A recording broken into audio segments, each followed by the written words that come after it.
तो छत्तीसगढ़ के जितने भी स्टूडेंट हैं, आप सभी युवाओं को बताना चाहता हूँ काफ़ी अच्छे अपडेट के बारे में, सबसे बड़ी खुशखबरी के बारे में आप सभी के लिए। तो छत्तीसगढ़ में पटवारी के 301 और हॉस्टल वार्डन के 390 पदों पर जो है आप सभी के लिए सबसे बड़ी भर्ती जो है सीधी भर्ती 2024 जो है निकल कर आ चुके हैं। तो किस तरह से आप जो है इन दोनों ही भर्ती परीक्षा के कॉम्पिटिशन एग्जाम्स के लिए तैयारी कर सकते हैं। पटवारी बनने के लिए योग्यता, आयु सीमा, चयन प्रक्रिया, सैलरी और सिलेबस जो है किस तरह से हो पाएगा, आपको इस वीडियो में पूरा जो है देखने को मिल पाएगा। सो वीडियो को लास्ट तक आपको जो है देखना है। अगर आप पटवारी बनना चाहते हैं और हॉस्टल वार्डन बनना चाहते हैं, दोनों का सिलेबस जो है लगभग जो है एक जैसा जो है सिमिलर आप लोगों को जो है देखने को मिलता है, बस थोड़ा सा चेंजेस होता है। और हॉस्टल वार्डन के लिए और पटवारी भर्ती परीक्षा में आवेदन करने की प्रारंभिक तिथि क्या होगा, आवेदन करने की लास्ट डेट क्या होगा, इन सभी चीज़ों के बारे में मैं आपको पूरी कंप्लीट जानकारी जो है इस वीडियो के माध्यम से बताऊंगा, तो लास्ट तक देखिए। बात करें हम शैक्षणिक योग्यता की, एजुकेशन क्वालिफिकेशंस की, तो यदि हम पटवारी बनना चाहते हैं या फिर हॉस्टल वार्डन बनना चाहते हैं, दोनों ही भर्ती परीक्षा में आवेदन करने के लिए सबसे पहले तो आपका जो है 12th पास आउट होना चाहिए। 12वीं आपका जो है बोर्ड से होना चाहिए, चाहे आपने CGPSC से बोर्ड पास आउट किया हो या फिर आपने जो है CBSE से बोर्ड पास किए हों, ये होना चाहिए। और 1 वर्ष का, 1 साल का जो है 1 ईयर का जो है आपका जो है कंप्यूटर्स का डिप्लोमा कोर्स होना चाहिए। चाहे आपने अगर 1 वर्ष का जो है DCA किया हो या फिर आपने जो है PGDCA किया हो, जी हाँ, DCA किया हो या PGDCA किया हो, या फिर आपने जो है BCA किया हो, या फिर आपने जो है कंप्यूटर साइंस किया हो, ये आप सभी के लिए बहुत ही ज़्यादा महत्वपूर्ण है। तो आपका कम से कम 1 साल का 1 ईयर्स का जो है कंप्यूटर्स का डिप्लोमा कोर्स होना सबसे ज़्यादा इम्पोर्टेंट है, सबसे ज़्यादा ज़रूरी है आप सभी के लिए। आयु सीमा की अगर हम बात करें, तो कम से कम आपका जो आयु सीमा, जो एज आपका होना चाहिए, वो होना चाहिए पटवारी और हॉस्टल वार्डन के लिए 21 वर्ष है। पहले जो है 18 वर्ष था, इस 18 वर्ष को बढ़ाकर अब 21 वर्ष कर दिए गए हैं। 21 वर्ष होना चाहिए और मैक्सिमम एज लिमिट जो है 35 ईयर्स, 35 साल।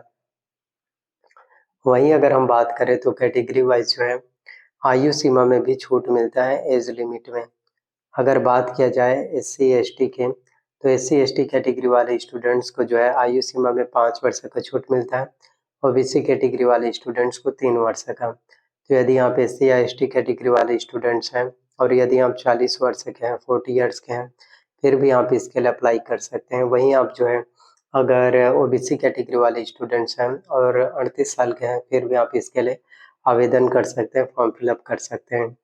और कंप्यूटर्स के कोर्सेज में भी छूट मिलता है यदि आप SC ST और BC कैटेगरी वाले स्टूडेंट्स हैं, तो 1 वर्ष का जो है आपको छूट मिल पाएगा कंप्यूटर्स के कोर्स में, यानी कि अगर आपका सिलेक्शंस हो जाता है, जी हाँ, अगर आपका सिलेक्शंस हो जाता है या आप पटवारी बन जाते हैं या हॉस्टल वार्डन बन जाते हैं, सिलेक्शंस ले पाते हैं, तो आपके पास जो है 1 साल का जो 1 ईयर्स का जो है आपके पास जो है टाइम होगा कि आप जो है कंप्यूटर्स कोर्स करके दे सकते हैं। वहीं दूसरी तरफ बात करें तो इसमें जनरल कैटेगरी वाले स्टूडेंट्स को, जनरल कैटेगरी वाले युवाओं को इसमें किसी भी तरह से रिलैक्सेशंस, किसी भी तरह से छूट जो है, डिस्काउंट इसमें किसी भी तरह से नहीं मिल पाता। तो जो भी स्टूडेंट जो जनरल कैटेगरी से बिलोंग करते हैं, उनके पास जो ये क्वालिफिकेशंस कोर्सेस होना तो सबसे ज़्यादा इम्पोर्टेंट है। ये क्वालिफिकेशंस कोर्सेस होना तो सबसे ज़्यादा ज़रूरी है आप सभी के लिए।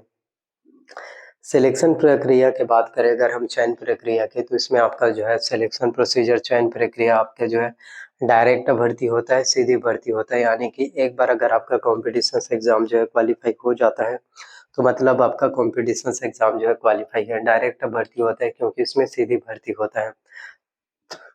इसमें ऐसा बिल्कुल नहीं है कि आपका इंटरव्यू लिया जाएगा, ऐसा बिल्कुल नहीं होता है। 150 क्वेश्चन आपके एग्जाम्स में पूछे जाएंगे। 150 में अगर आपका अच्छे खासे नंबर आ जाते हैं तो सिलेक्शन ले पाएंगे, no interview, direct selection. Salary की बात करें तो पटवारी भर्ती परीक्षा में आपको जो सैलरी मिलेगा हर एक महीने, वो सैलरी होगा आपका जो है 21,000 रुपये जो है हर एक महीने जो है पटवारी भर्ती परीक्षा में आपको जो है सैलरी मिलेगा। इसके अलावा जो है हॉस्टल वार्डन का जो सैलरी होगा वो होगा आपका जो है 22। हॉस्टल वार्डन की बात करें तो हॉस्टल वार्डन में आपको जो है तकरीबन जो है 22,000 रुपये जो है सैलरी मिल पाएगा, जो कि कहीं न कहीं बहुत ही बड़ी बात है आप सभी के लिए, जो कि कहीं न कहीं सबसे ज़्यादा ज़रूरी, सबसे ज़्यादा इम्पोर्टेंट आप लोगों के लिए जो है देखने को मिल पाते हैं। आवेदन करने की प्रारंभिक डेट क्या होगा? आवेदन करने की लास्ट डेट क्या होगा? तो बहुत जल्द आप सभी के लिए नए-नए अपडेट बहुत जल्द आप सभी के लिए ये डेट जो है निकल कर आने वाले हैं। तो बस आप लोगों से यही चीज़ कहना चाहता हूँ, आप लोगों से एक ही गुज़ारिश है कि हमेशा जो है मेहनत करते रहना है, कोशिश करते रहना है। जितना ज़्यादा आप कोशिश करोगे, जितना ज़्यादा आप मेहनत करोगे, उतना ही ज़्यादा आप सभी के लिए अच्छा हो पाएगा, उतना ही ज़्यादा आप सभी के लिए ख़ास, उतना ही ज़्यादा आप सभी के लिए बेहतर जो है होने वाला है। तो आवेदन करने की प्रारंभिक डेट, आवेदन करने की लास्ट डेट आप सभी के लिए सबसे ज़्यादा ज़रूरी है।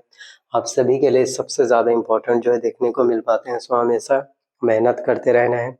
सिलेबस की बात करें तो हॉस्टल वार्डन भर्ती परीक्षा में कंप्यूटर्स में 50 अंकों के प्रश्न पूछे जाते हैं, जिसमें हॉस्टल वार्डन बनने के लिए जो है कम से कम 50 में से 25 नंबर लाना अनिवार्य है। यदि आपका 50 में से 25 नंबर आ जाता है तो ही आप जो है हॉस्टल वार्डन बन पाएँगे, तो ही आप जो है छात्रावास अधीक्षक बन पाएँगे। अन्यथा आप जो है किसी भी तरह से हॉस्टल वार्डन, छात्रावास अधीक्षक जो है नहीं बन पाएँगे। अगर आपका 24 नंबर भी आ जाता है, 1 नंबर की वजह से भी अगर आप रह जाते हैं, फिर भी आपका एग्ज़ाम्स क्वालीफाई नहीं होगा।